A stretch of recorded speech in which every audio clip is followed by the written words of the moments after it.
Some of you caught that. I know. Well, this parable, they say, is one of the most difficult. Today you'll discover and be amazed at to fulfill what will bring God the greatest glory and prepare yourself for your greatest. The 13.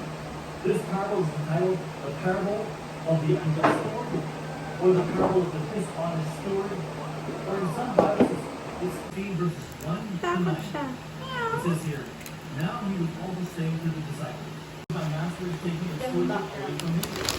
I know I'm not strong enough to dig. I'm ashamed to beg. I know what I can do. But when I am removed from the stewardship, the master is taking the stewardship away from me. I am not strong enough to dig, and I am no amount of earthly riches is worth being dishonest for. They were given a quota of tax to collect. Anything over and above the tax quota they collected, they could put in. Corn beef lang. Now most tax collectors took advantage of their position and abused their authority to the end of their lives. But our future.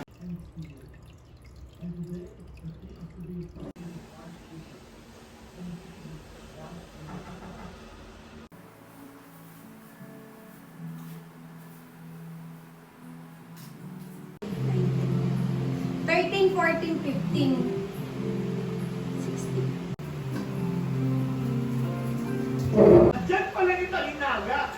Yan yung pinakadahi. Hindi kasi natin to bakit. Sayang. May nag-ipon.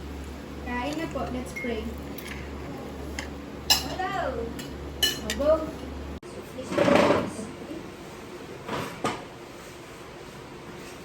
One, two, three, go. Ay, kinagat ako. Sit down na.